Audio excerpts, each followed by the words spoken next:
the stars forget to shine. In a quiet town nestled between hills and the silver riverbank, lived a girl named Alara. She was a librarian, the kind who remembered every regular visitor, who whispered poetry to the shelves when no one was around, and who believed that the universe conspired in love stories. To her, books were not just ink and paper, they were places where love lingered, even after the end. Across town, there was a man named Cale, a piano restorer who had once dreamed of becoming a concert pianist before life took his dreams and reshaped them into quieter things. He found solace in old melodies, cracked keys, and the smell of varnished wood. He rarely spoke, but when he did, his voice was soft, like the lullabies his mother once hummed to him. They first met on a rainy Tuesday. Alara had taken shelter under the old stone archway near the music shop, her umbrella broken and her book soaked. Cale, who was locking up his workshop for the night, noticed her shivering silhouette and without a word, offered his coat. She hesitated but took it, warmed not just by the fabric but by the kindness in his eyes. That small moment unraveled into many. Every Tuesday after that, Alara would walk past the piano shop, pretending to examine the same antique violin in the window. And Cale, as if by fate, always stepped outside with a cup of tea in hand, an extra one he claimed was a mistake. They never rushed, never forced conversation. Their silence was like music, soft, gentle, meaningful. One afternoon, Alara invited Cale to the library's old music room, a forgotten place where dusty sheet music lay untouched.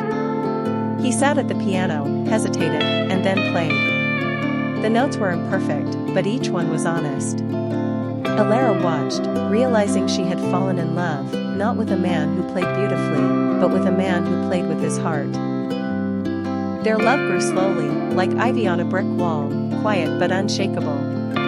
They shared sunrises on the roof of Cale's apartment, scribbled notes in library books for each other to find, and danced barefoot in Alara's kitchen to records no one else remembered. He read her poetry when she had migraines.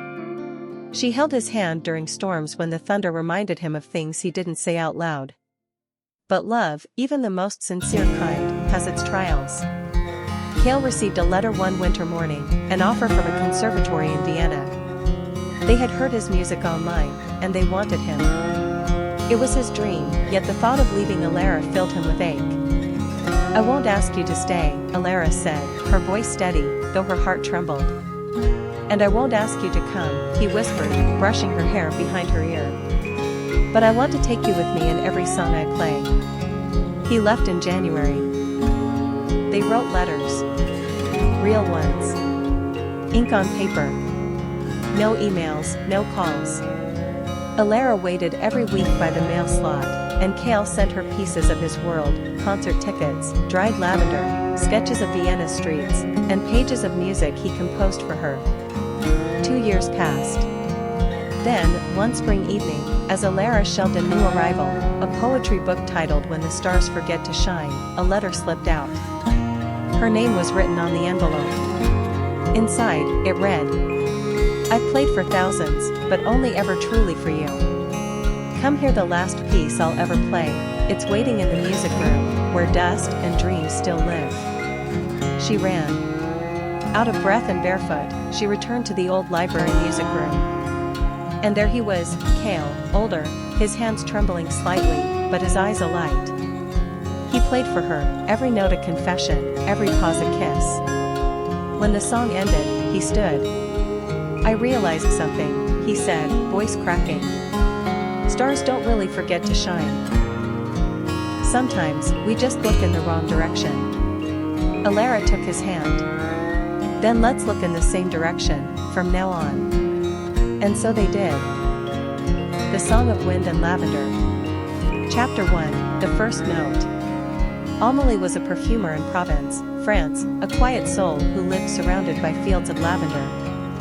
Her world was made of scents and silence, her heart a garden she kept locked since her parents passed away. Every morning, she walked the purple hills alone, collecting notes of fragrance like memories whispered by the wind. Julien, on the other hand, was a violinist from Paris.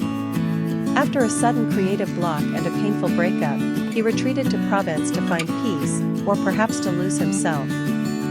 He rented a cottage on the edge of Amelie's lavender fields, not knowing that music and scent would soon intertwine their lives.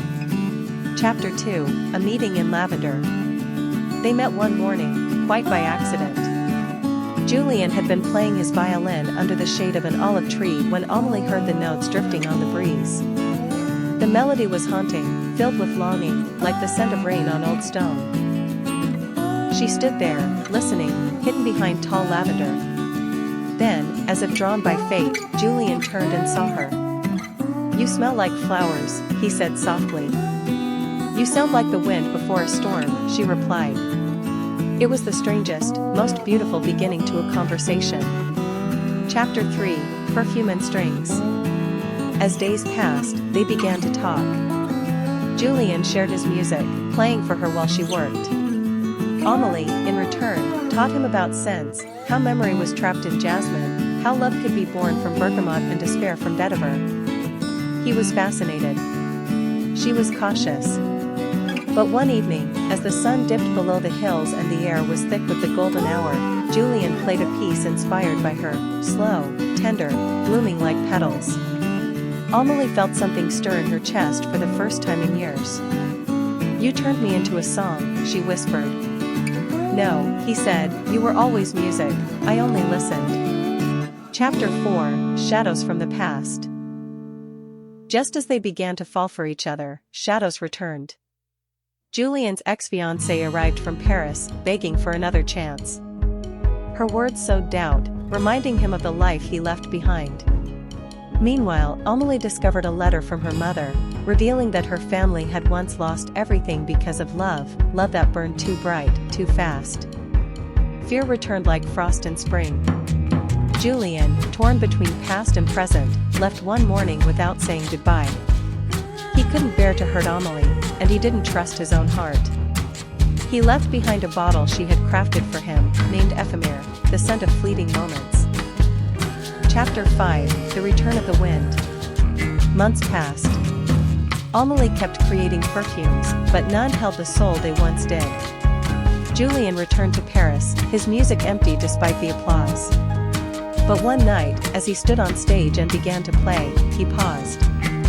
He took out the bottle of Ephemer and breathed it in. The scent wrapped around him like her arms once did. And suddenly, he knew. He hadn't lost his music. He had lost her. The next morning, he returned to Provence. Chapter 6, A Symphony of Lavender. When he arrived, Amelie stood at the same lavender field, as if time had waited. He said nothing at first, only played the melody he had written that final night before leaving. It was different now, braver, fuller, a symphony rather than a song. Tears traced her cheeks. "I thought you were a season," she whispered. "I'm the wind," he replied. "And I always come back." Epilogue, The Scent of Forever. Years later, visitors would come to Amelie's shop in Provence and ask about the perfume called Renaissance. It was delicate, made of lavender, amber, and a single note of longing.